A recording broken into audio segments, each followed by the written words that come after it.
Good afternoon, everyone, and welcome to today's webinar, Food Safety, COVID-19, and Pet Food, brought to you by the FPSA Food Safety Network. My name is Elena Sierra. I am the Director of Networks and Special Projects for FPSA. Now for some self-promotion about the FPSA Food Safety Network. The network strives to promote food safety in the processing industry. If you're interested in joining the network, please go to fpsa.org/networks to join today. If you have any questions about our network or any of the other FPSA networks, please contact me at esierra@fpsa.org. And before I pass it on to our moderators today, here are a couple of housekeeping items. This webinar is being recorded and will be accessible on the FPSA website. All attendees can submit questions to today's panel by typing in your questions into the pane of the control panel. You can send your questions at any time during the discussion. Our moderators today are Darian Czar, Chair of the Food Safety Network. Darian is currently the General Manager of Commercial Food Sanitation, where he partners with customers in an area of sanitation and hygienic design. Our second moderator is Nehemiah White, Vice Chair of the Food Safety Network. Nehemiah is a Market Manager at DeVille Technologies, where in addition to his other duties, he provides sanitary and hygienic design training for both industry groups and various other teams. So please take it away, Nehemiah. Thanks so much, Elena. I really appreciate it. Thank you to our panelists for joining today. I'm just going to introduce them really quick before we get started. First on our docket is Mitch Felderhoff. Mitch, thank you for joining us. Mitch is the fourth generation owner of Munster Milling. He's also the president of sales and marketing there. So for 30 years, he's been involved in the business, and he's seen it change from serving livestock to now super premium pet food, which, by the way, he finished eating 30 days straight earlier this year. Second panelist today is Billy Johnson. Billy oversees the food safety and regulatory compliance for BHJ North America. She's worked for decades on the food safety, quality, and regulatory issues, and she's part of the FDA editorial team creating food safety curriculum. So she's going to be a great voice for us today.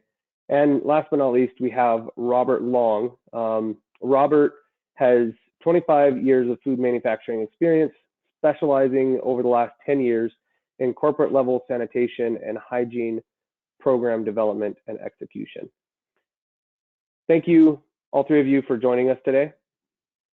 Thank you. For those of you attending, these names and faces will be very familiar to you, as all three of our panelists joined us at the annual conference in California this year, with both Billy and Bob sitting in on the food safety panel, and Mitch sharing with us his takeaways and experiences from his journey earlier this year. We're very happy to have all three of you back for another go at it.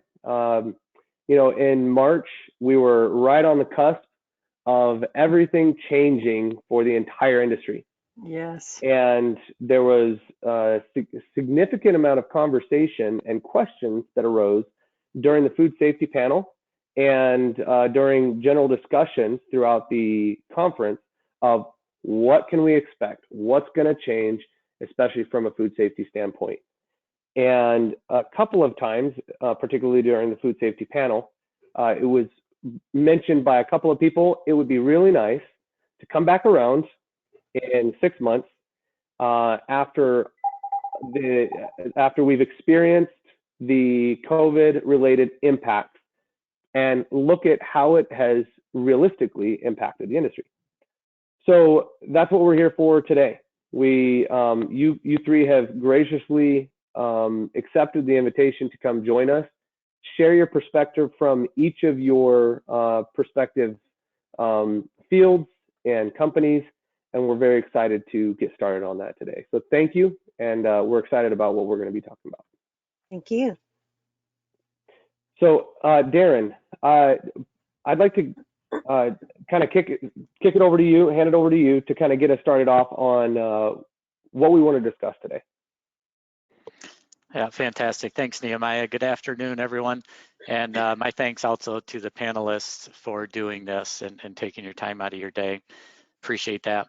So Nehemiah framed up a bit, that we headed into this this pandemic and everything. And I'm wondering, Billy, would you mind sharing what's one of the greatest challenges that you faced that really came about due to COVID, and the solution that you're most proud of? Well, I don't know if I have a most proud solution per se, but there was a lot of challenges early on, and I've actually talked to a few friends of mine since we were thinking about this whole presentation coming up, and probably one of the primary things that we experienced in the work environment was really the communication piece right up front. We were not used to technology.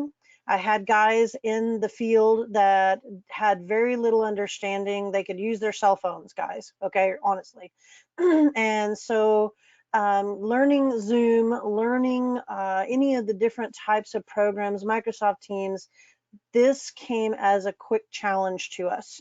And suddenly our folks were trying to communicate in a situation where we were separating individuals out. We had to quickly figure out how to separate shifts, how to communicate between the shifts so that we got the information that we needed.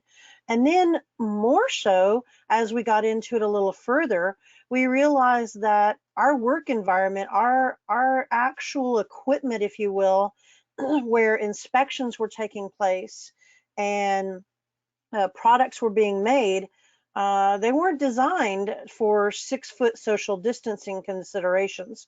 And so we had to, I really wanted to have stock in plexiglass at that point, because we bought a lot of plexiglass to try to separate out stations and try to figure out a way to get people into the building so that we could do temperature checks and we could make sure that we asked the correct questions around, have you been around someone that has had COVID? And then aside from that was just getting the daily investigations completed. In a quality world, which is what I am, is I like to do the quality aspects of things and do those food safety investigations. That means boots on the ground. And that means going to the plants and figuring out what those actual issues really are. And that couldn't happen because we were all on a no travel ban kind of thing. Don't go out there and don't do this. So it became very hard and very time consuming because even with the separation of our shifts, one shift couldn't talk to the other, but one shift had to wait in their cars pretty much until everyone was out of the building, and then we could bring the other shift in. So there was a lot of challenges right up front with communication, with the design of our equipment, with the workstations overall, that caused us to have some real problems. And Billy, was there anything you did in response to that? You look back now and say, wow, I'm glad we tackled that right then, and it's really helped us get through this. Right. Initially, the thing that I think that we were so happy with is the fact that, and that we did tackle, when that first month, if you will, so let's say March 12th, about that cusp of when we were at the California meeting, March 12th through about April 12th, we were putting in new programs and we were putting in new processes around that communication piece, around the workstations, around the temperature checks at the beginning of the shifts. And all of those things that we put into place, and especially the separation of individuals, creating work environments in the break rooms so that people could have their lunches by themselves and separated social distancing. It was a good thing we did those items right up front and immediately, because then by mid-April was when we saw our first case of COVID. And so backtracking and investigating that COVID case, we were trying to make sure, who has that individual been around? Do we have to shut the entire shift down because there's a possibility of everyone being exposed?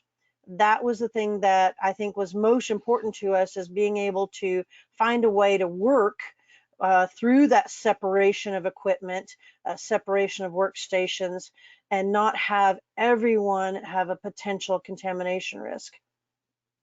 That's great, Billy. Thank you. And I think some of that discussion we'll get into later when we get into design.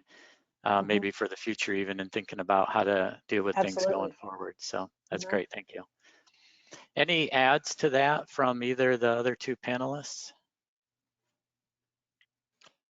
No, the only thing I would add to that would be that she's absolutely right. Getting the scanning done at the beginning of the shift, control of the employees, distancing the break rooms, did quite a bit to isolate cross-contamination, and that was very critical. We didn't know how critical until after we saw how easy it was spread and how much contact you could risk, with employees with stations right next to each other. So I concur with her. That was great things that they did that a lot of the industry was doing.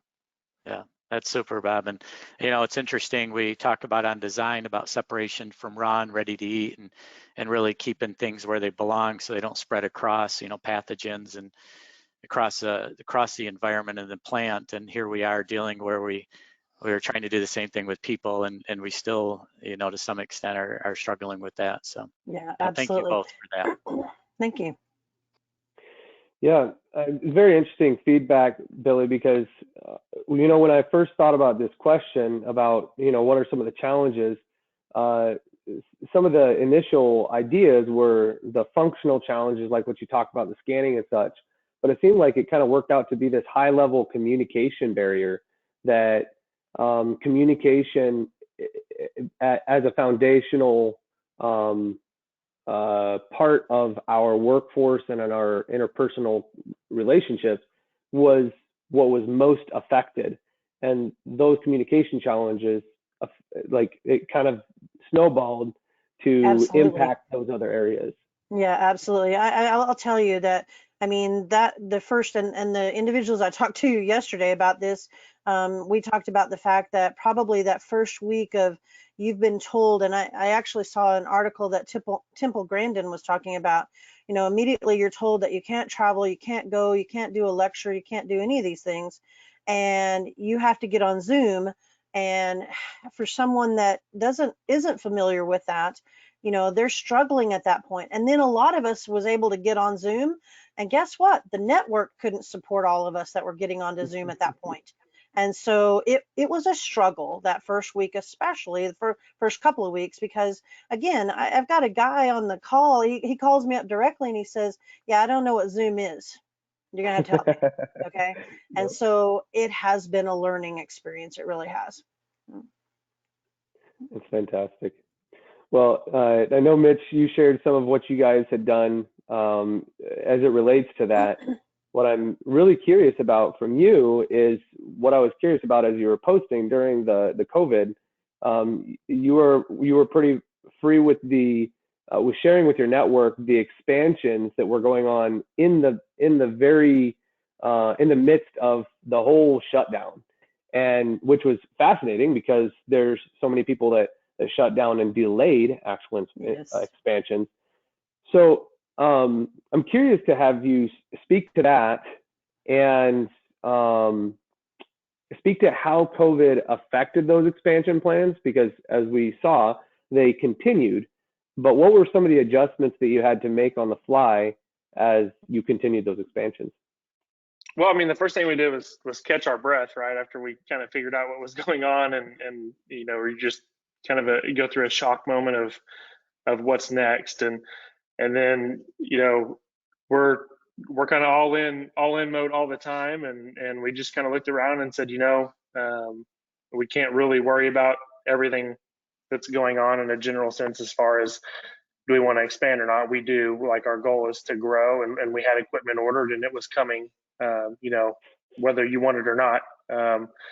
Sometimes the equipment manufacturers, they make great equipment, and when they get it finished, they want it out of their place too, right?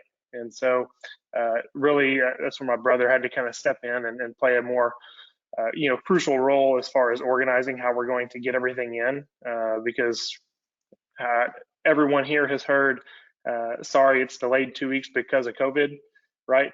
More times than you ever probably imagined that you would at the beginning of all this. And so putting the equipment we had in, it was really just trying to keep an open communication network with electricians, with plumbers, with engineers on how we were going to get all the equipment integrated It actually gave us an opportunity because of some of those delays.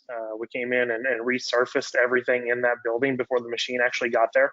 So we thought, you know what, let's go ahead and redo all the floors, all the walls, everything as well. So we came in and put new food safety coatings down. And then to Billy's point earlier, we're like, you know what, we're going to go ahead and put an extra 3 feet of space between this machine and the next one. That way it would allow us an easier transition when we have shifts coming in or if people are working back to back on the machines. And so, you know, it wasn't, you know, extremely hard, I don't think, because we just kind of had the attitude of we're going to keep pushing and we're going to keep pushing within the rules that we need to play by. And so, you know, obviously we consulted with our team that manages the OSHA side and the food safety side and just said, we're going to do it within these parameters. And if it takes a little longer, it takes a little longer. And you know, it delayed us probably about 6 weeks in all on the entire project, but we've got it up and running, and we're still, you know, we've got 2 more machines right now that we're going through the install process with. I'm going to say the same thing, that we had an expansion project that was going on as well. And you're right, it's about 6 weeks is that it has delayed, you know, the process. But, you know, in the midst of that, you've got the teams that are all saying, oh, we can't have any, you can't have any outside visitors here. Well, you've got to have some of your equipment manufacturers come in and see the space and understand the program or the project itself. So that became very tedious at the beginning, trying to figure out how to arrange people in the building when, you know, we're pretty much on shutdown. Yeah. I'm really curious how, because we talk about distancing, how you guys did all that while maintaining proper CDC guidelines for the distancing aspects, making sure there weren't too many people in one place or whatever. Because it's not like you're pushing a cart around. You're moving a machine that requires a lot of hands. So for us, I mean, look, in Cook County, Texas, in Munster, Texas, at the time when the machine came in, I think there was 1 active case and it was 20 miles away. So there was a benefit to being in a rural area at that point. And, you know, we were doing temperature screenings and we had separate shifts. You know, we went from, you know, day, night to basically an A-B shift. And so we were staggered like 3 days for one shift and then 3 days for the next shift. And they just worked longer hours. And so we knew there was a possibility that someone could get it, and then we would have to quarantine basically half of the operations team for 14 days, and that if that happened, that obviously production would take a hit, but there wasn't really anything we could do about that. You know, if we all stayed 6 feet apart, the machine didn't come in and didn't get installed, and so it was, you know, take the precautions you can take, and just know that there's inherent risk that if something does happen, you'll have to take, you know, actions afterwards. Yeah, really helpful to understand kind of the reality of the situation, where, and I think that's something that we're curious about, and that not as much the challenges, but like how the business as usual, like business had to carry on. Some businesses, there was a lot of businesses that shut down, but the industry did not. And so the reality of business as usual, in a sense, we're just curious how you make it happen. So that's a really interesting and good perspective for us to see. Now, just a quick note to our attendees. I'm sure questions may arise as you hear these stories, hear these experiences. If something comes up, just shoot it in really quick. Shoot it in as a question, and we'll tackle it. And we're happy to, we want to engage, kind of as if you were part of the conversation. So continuing on, I want to kind of, I have a question for Mitch before he gets off his project there. Mitch, there was a lot of adjustment in eating patterns of the human side of the food chain, switching out of restaurants and everything.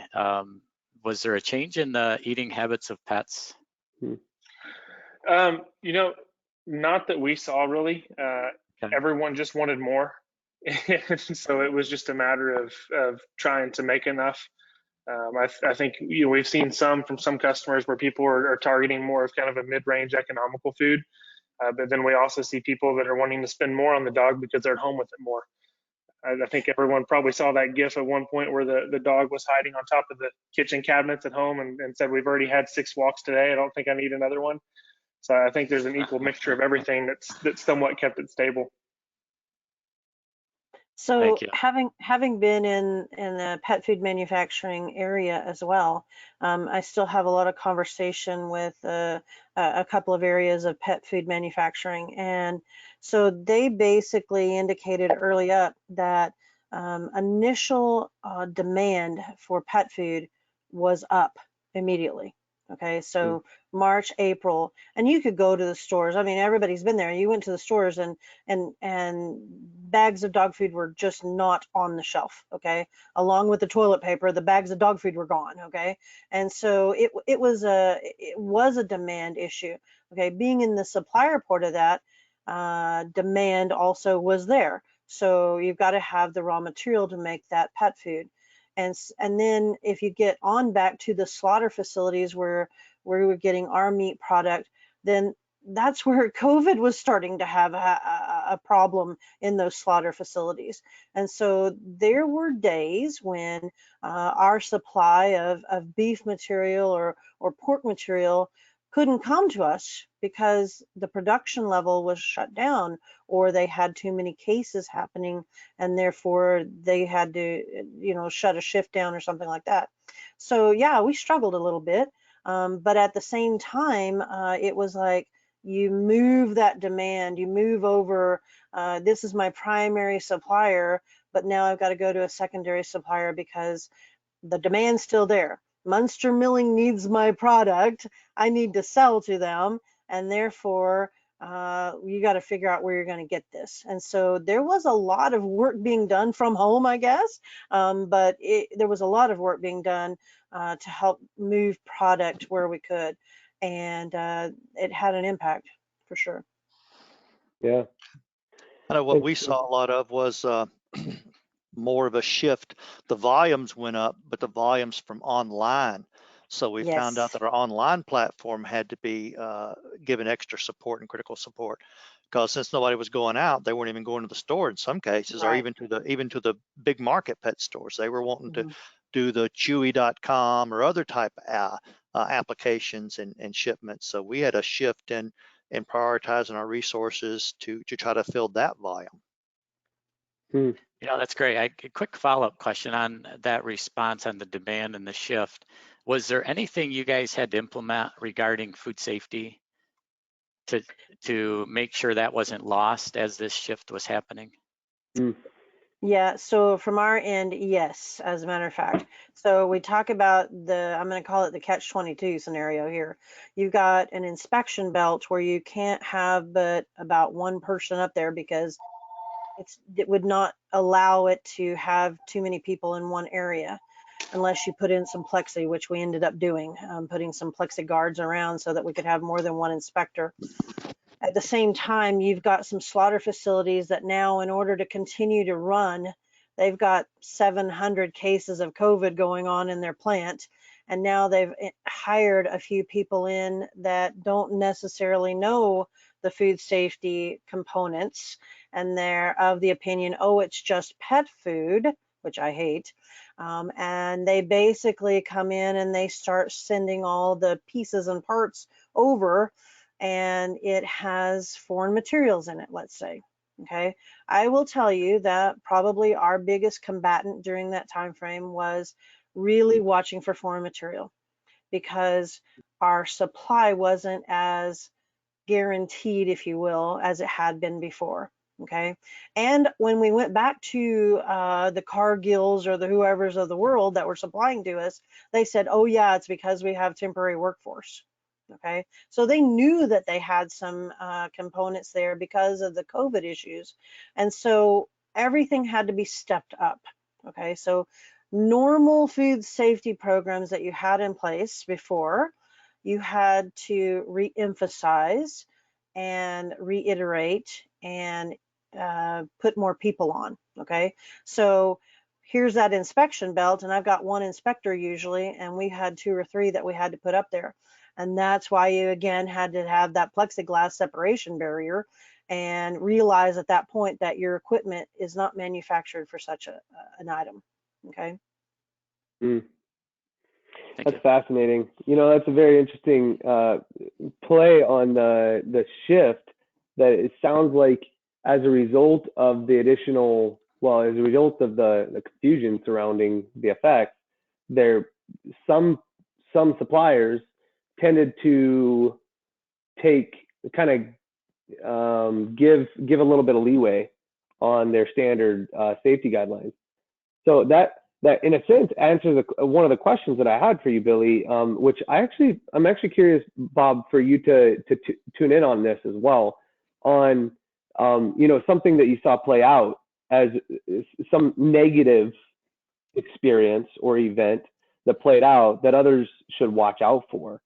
And I mean, that's something that I can see from what you just shared, Billy, that we need to be careful when there's a lot of adjustments, that we do what you just said, reemphasize Yeah. and reiterate. And honestly, I'm going to say, yeah, COVID was the situation now, but it could be any number of different situations that if you have a sudden shift and a change in a process or what have you, then that's your time, your opportunity as the quality and food safety people that we are, to say, woo, this is when we need to do training. We need to redo follow-ups, and make sure that everybody is really, really aware at this point that keep your eyes open, watch the process, or have some automation in play. I know that some of our own customers that we sell to, they have components in their systems where they have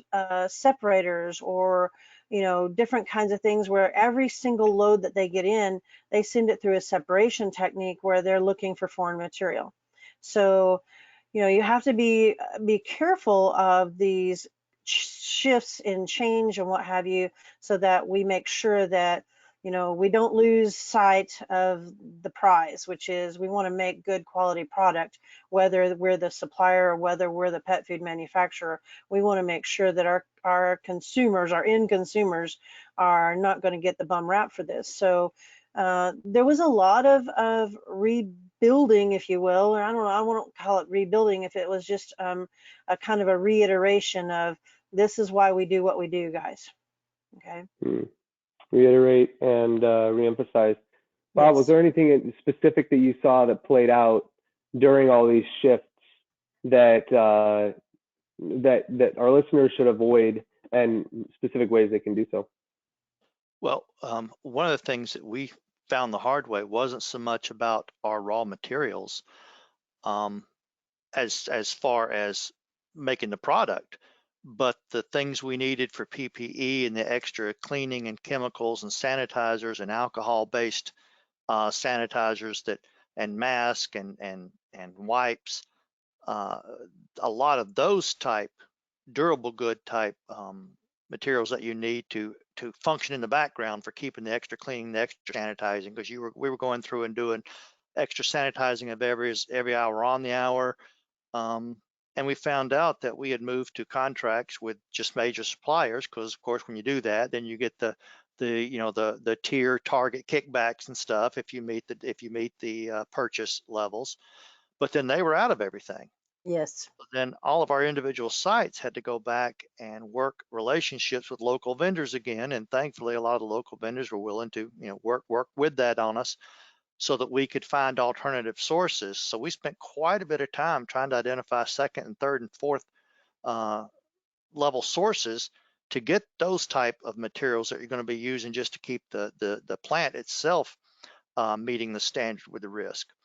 And then as things started settling down and the main vendors started coming back to it, here's the one thing I would caution you on is, once those smaller vendors bailed you out, it makes a lot of sense to continue to reward and support them rather than just go back to your one vendor again to make your tier, because there's going to be another crisis and they may not be as willing to help you the second time around if you just used them when you had a need.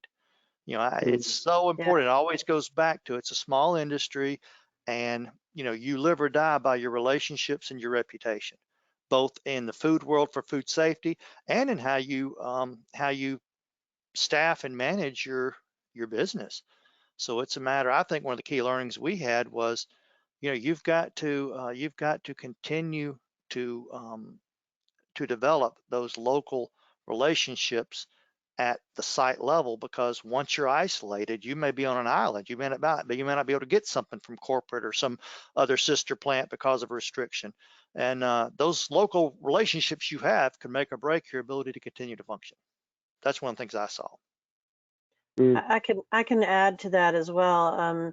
How many of you had conversations with your teams during that process of, hey, we're out of alcohol, or we're out of disinfectant, or can you ship us some bottles of this, or does anyone have any masks?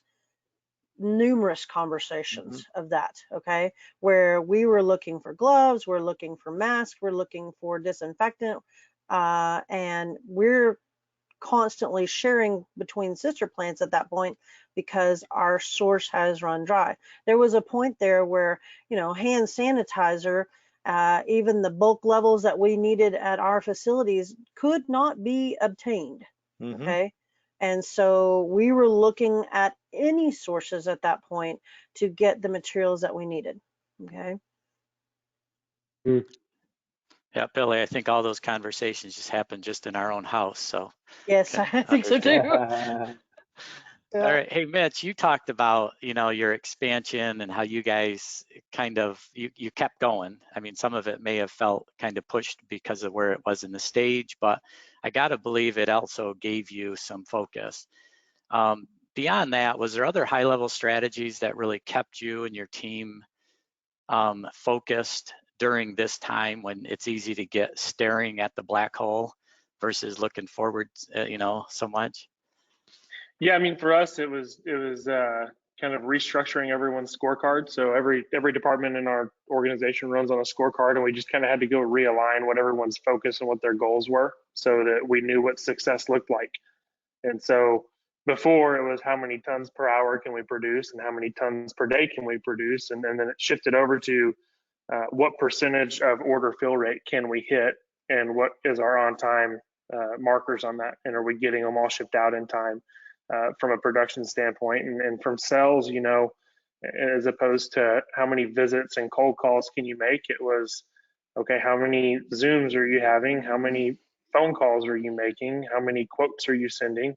And measuring on a customer service level, just, okay, we've seen an influx in e-commerce. What are the customer complaints looking like? Are we keeping those in respect of where they should be from a portion standpoint? Are we doing better? Are we doing worse?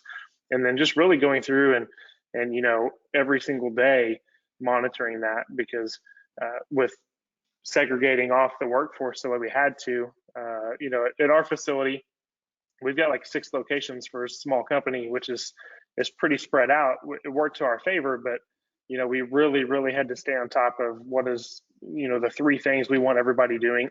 Are they doing them, and is it having a positive effect on the business, and is it helping us hold our own? And so it was really just picking out, like, what are the 3 things we really have to focus on within each division of the company. That's fantastic. No better way to get a widespread group working together than to keep it simple for them, so everybody knows. I love that, those 3 things.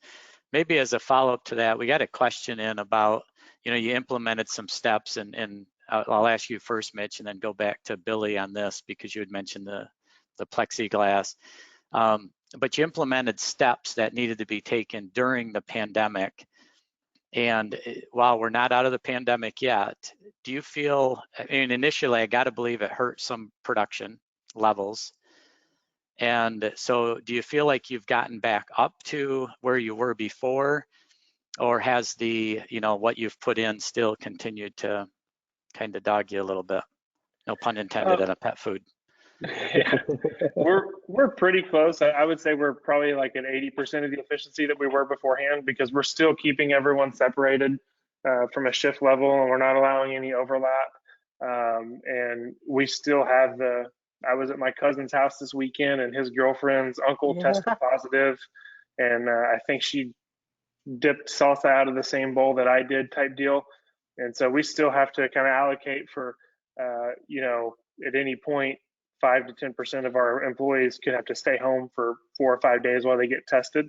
The one thing that I would say that we've implemented that we're going to continue doing is we bought some electrostatic sprayers that do a really good job of a 365 coat, and it was I want to say that's one of the things we probably got lucky on because we're in the process of ordering more of those anyway for our freeze-dried facility.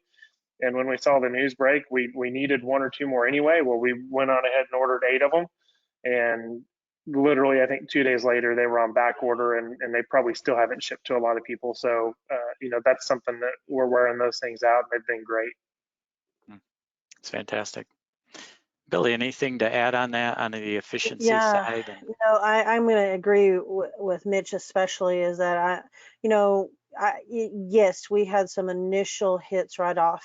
The first few days of struggling to get shifts separated, and then, again, not being able to be right at the plants, finding a few weeks later that one of our plants hadn't really done a good shift separation.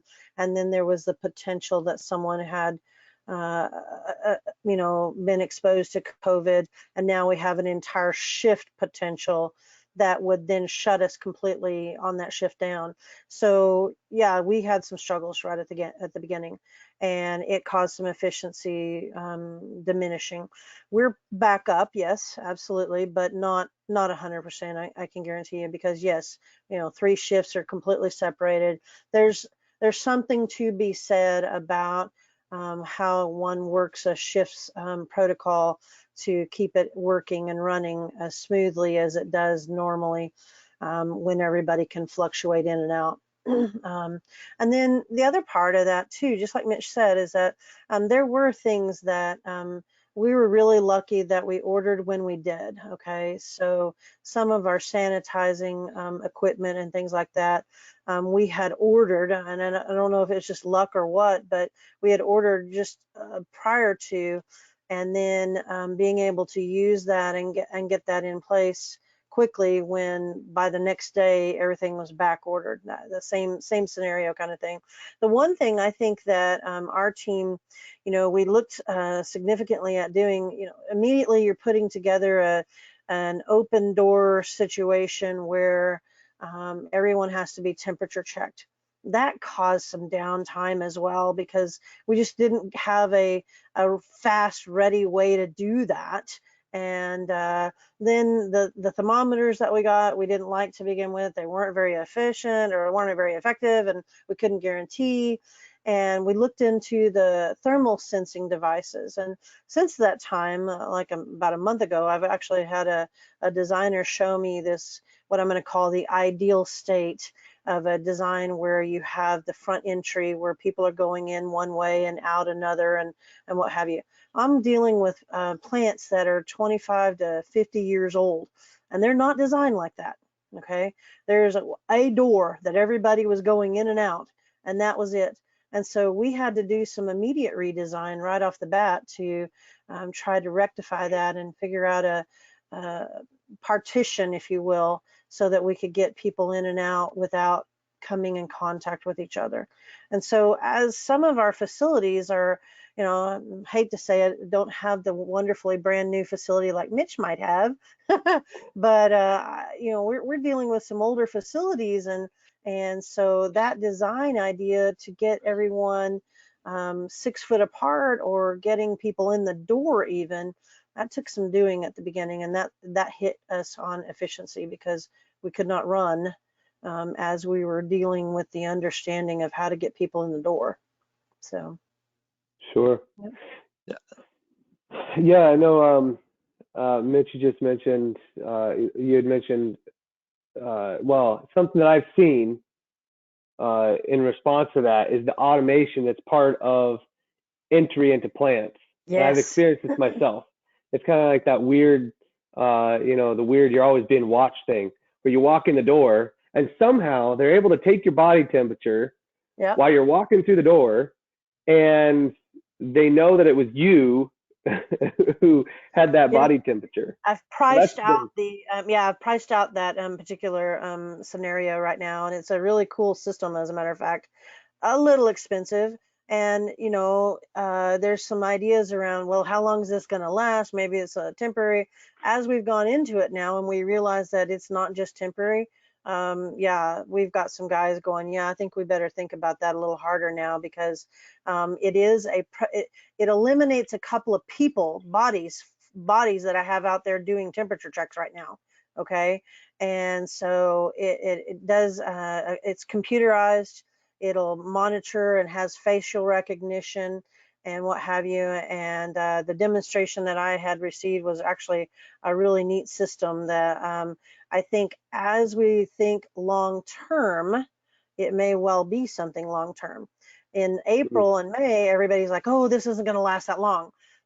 It's now September and everybody's like, yeah, I think this is going to last a little longer than we thought. So Sure.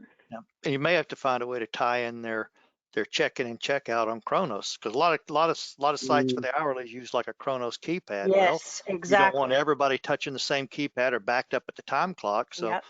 I wouldn't be surprised to see the infrared and facial recognition start tying into, okay, you're also counted and a present for. Right. Part of their Exactly. Yep, and clocking. that's exactly what this system was. It was That's great. it was attached to an ADT system that basically was with security and with them vouching or time clocking in, if you will. Yep. So Sure. very cool system. We had somebody ask a question about what design changes you'd like to see in machinery. We're going to get to that in just a minute, because we're going to discuss how, from your standpoint, from your point of view, Bob, and the others, how COVID experience is going to affect plant design going forward, and we'll dip into equipment design. But first, Billy had mentioned you kind of still want to implement the continuous temperature checks. Mitch, is there anything that you've seen that you would like to still implement that you haven't really got around to yet?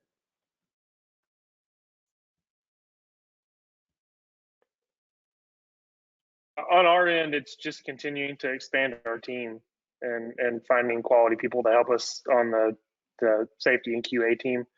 Because when something like this happens, a small company, and you've got 4 or 5 locations, it's really taxing to the 1 or 2 people that you have on the QA team. So to us, it's just really a bandwidth issue of, okay, how do we either get more people or come up with better systems for them to have more support when something like this does happen.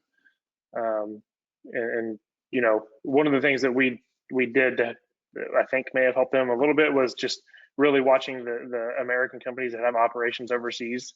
And when Nike and Apple shut down over here, that's when we knew, okay, that Starbucks, like, they're doing this for a reason. They've seen what's happened over there. We've got to get really serious really quickly. And that's when we ordered the sprayers and all the other equipment right away. So it was just, you know, really watching how are they reacting, because they've already been through it. Yeah, that's interesting. One of the things you're still going to fight, even with all the pre-screening, is you're still going to take a kick in the shorts in your productivity, depending on how your plan is set up, once you have a positive diagnosis of someone, because then your protocols are you have to go into the area, even if it was isolated, that they worked in, and do a deep clean disinfection. You know, whether you're steam cleaning it, whether you're using specialty chemicals that are like full decontamination, military level, you're going to have some kind of a protocol to revalidate that little area for productivity, even if it's just for the person to go back in, even if it wasn't the equipment that was contaminated. So Yeah, that's another thing that's going to have to be built into your regular protocol, whether you call it a crash card or whatever. I think we had developed similar to like your ER crash card. They had everything on it that if you had a positive, you had a problem, you rolled this card out and got busy, you know, in that area, so you could turn the area around as fast as possible. And that was a change too. Again, it wasn't something we were doing prior to this. So you had, and a lot of our plants, we had someone that we actually hired special, that they were the ones that go through the facility. And, you know, we always talked about sanitation in the processing areas. So yeah, our sanitation and processing areas was great. But what about those break rooms and those other ancillary areas and the office areas and things like that? And guess what? That sanitation level wasn't quite what we needed it to be. So getting someone in there to be able to go do that. And then when you do have a positive event, like Robert said, you've got a different protocol there than you had before. That I think leads into a question that was just asked. Did you have any concerns that you had that an asymptomatic employee might affect actual product that you're producing? And if so, how is that handled? It sounds like it's kind of answered by you, Bob, by additional sanitation steps, but specific to the question that's asked. Yeah, yes, there's a lot of deep cleaning that you would do if you had someone say asymptomatic that then they did test positive. But one of the benefits we also have is that all your normal critical control points of cook and kill and controls around packaging and meeting the FSMA and the FDA and USDA requirements for the food itself pretty much protects the food, and they haven't had any indication yet that it's traveled through the food system into a consumer in consumer. So it's more about decontaminating the environment and the space that the employee would be in. So it's actually more of a decontamination for your associates more than just for the actual productivity. Yeah. Absolutely. That makes sense.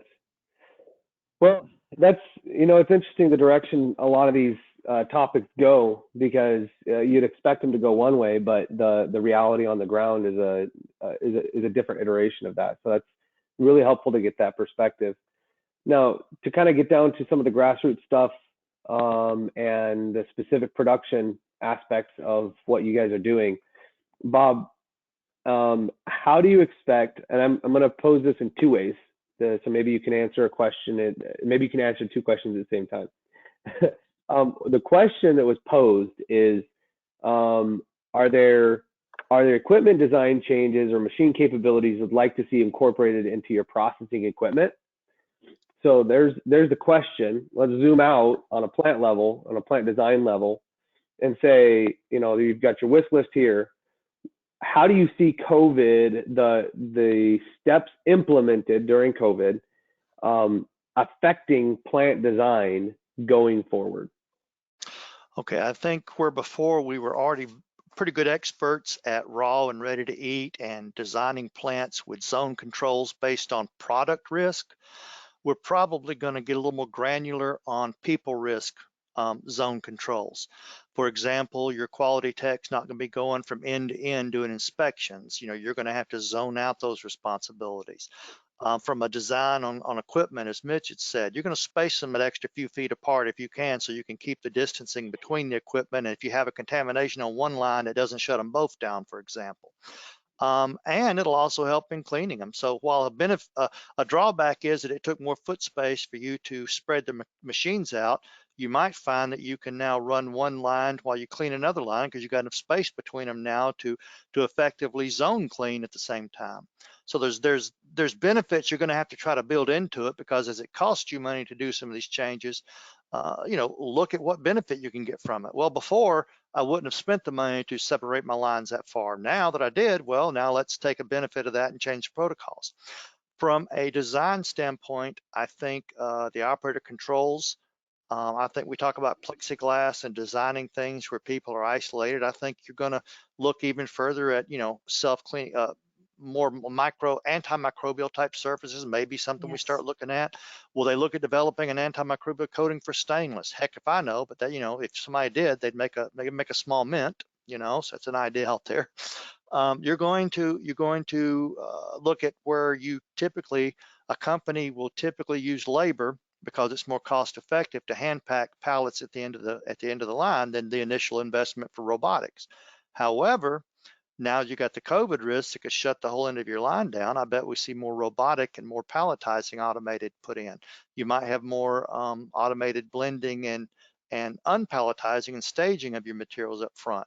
You might see an increase in some of the automated forklift capabilities, so that you don't have the same warehouse person coming into different zones and spreading the contamination.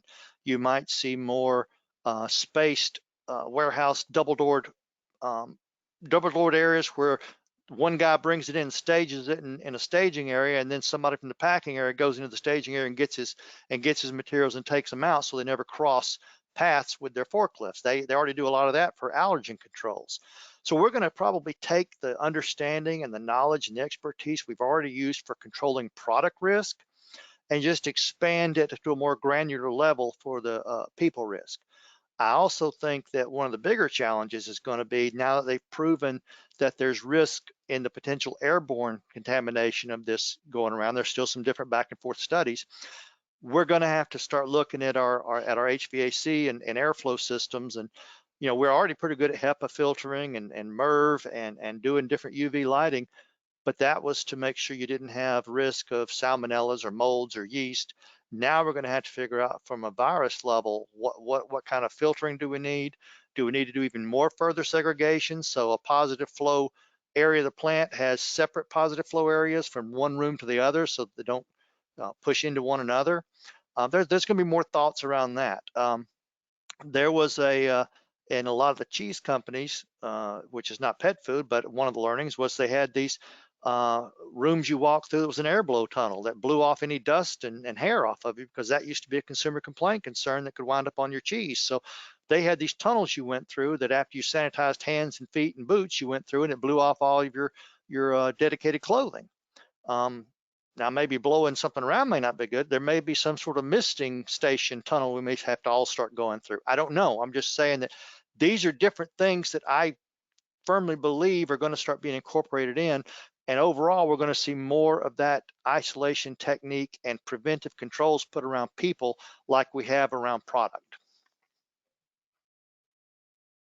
I can add to that because, Robert, one of the things that we had an immediate concern around was, so we do plate freezing.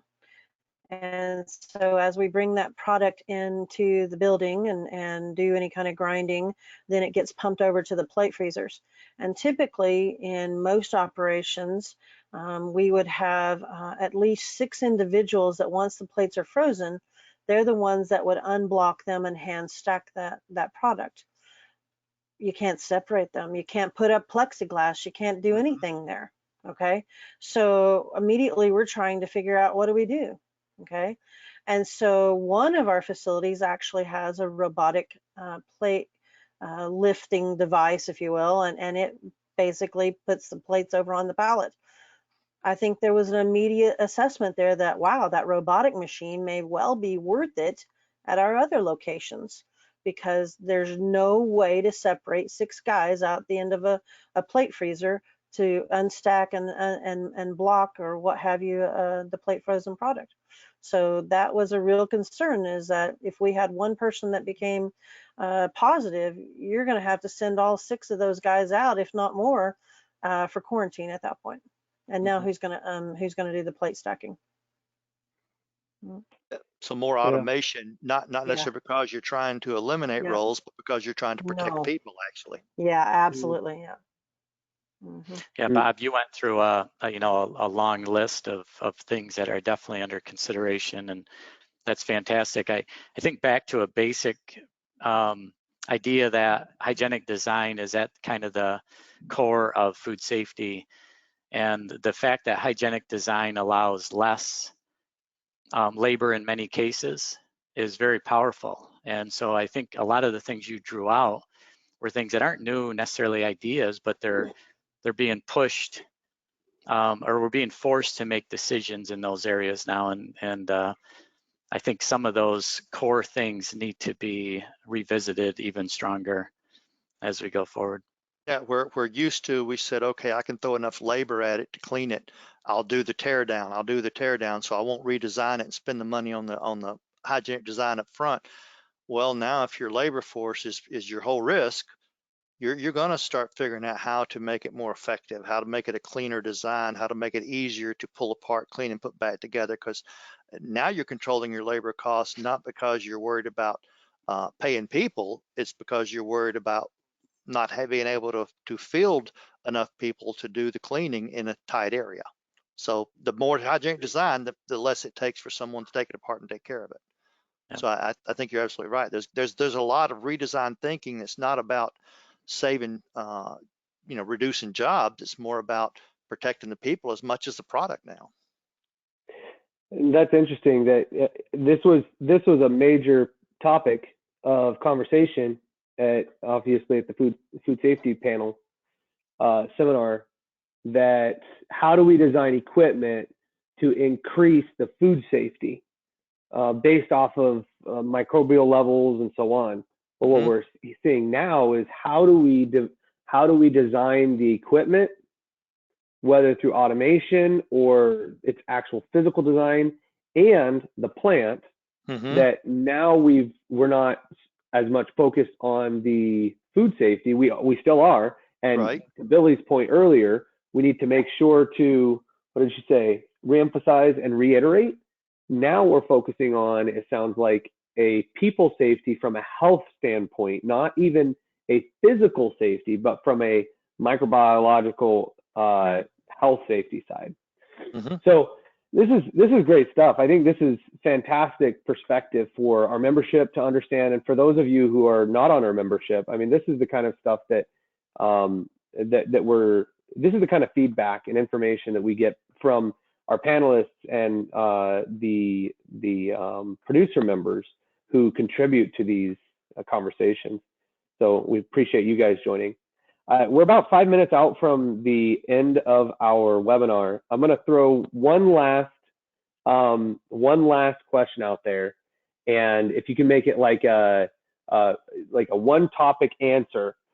We have been hearing, and this has been a major online debate, the new normal. New normal is probably the most debated phrase in COVID land. So what one thing would you say that you've implemented during COVID that you see as the new normal, as a new normal or a new standard going forward? I'll start with you, Mitch, and then Bob and Billy, if you can close up that question.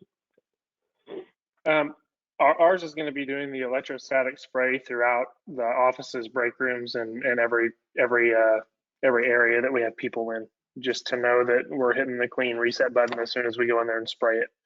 That would be the one thing that we would continue to do no matter what. Cool. I would say that since my specialty has always been sanitary, building your master sanitation schedules, I think one change is going to be you have to look at your interstitial and your break rooms and stuff a little more critically than just your processing equipment. So now your master sanitation schedule is going to have to start capturing a broader spectrum than most people are used to, and validated cleaning because of that risk. Yeah, and Billy, you talked about that a ton. I mean, that became a topic of the conversation, was not the processing zone, but the actual break rooms and entries. Yes, yeah. So then Bob and Billy, if you can close us out with what you consider as kind of a new normal. I'm going to agree with Mitch and with Bob as well, that I think the sanitation practices that, we've developed over the years for the processing areas, those are going to become more the entirety of the building, not just the processing areas. We're going to make zones, if you will, for the break rooms, for the restrooms, for various different areas, and we'll treat those zones the same way we would as with any sanitary preventive control, if you will, so that we're basically saying, you know what, this is a part of our process, and it's not just about making the final product, but it's about having our employees that are there to help us make that final product. If we don't have the employees, we're not going to make anything. And so I think that's it as well. And my fear, I hope that we don't have, and this is the thing I don't want to see us do in the new norm, is have to wear masks all the time. I really am not I'm not a fan of masks, but I want to keep ourselves safe, okay? But let's hope we get somewhere where we don't have to do that. So. Well, this has been really, really good. I think there's been a lot of, you guys have answered a lot of questions that were broached at the annual conference of what's going to happen. And you answered a lot of questions that people posed today. So I want to thank you, Bob, Billy, Mitch. Thank you all for joining us again today. We certainly very much look forward to the next opportunity to visit. And I've enjoyed it. Thank you. Yes, indeed. Thank you to those of you who joined us today, particularly those who engaged. Thank you for the questions. Stay tuned again, actually, for more upcoming webinars from the networks. Elena, what can we be expecting coming up? Yep, we have 180 skills coming up on September 23rd from 2 to 3 p.m. Eastern. You guys can register online for it for those who are interested at fpsa.org/events/webinars. Also for the Women's Network, we have the Keys to Envisioning Your Next. That'll be on Thursday, October 29th from 3 to 4 p.m. Eastern. Tyra James will be presenting, and we'll also have that online shortly for everybody to register. And Thanks, thank you Elena. again for everyone for coming. Thank you. Yeah, thank you all. Yeah. Have a great day. Thank you. Bye, guys. Bye, guys.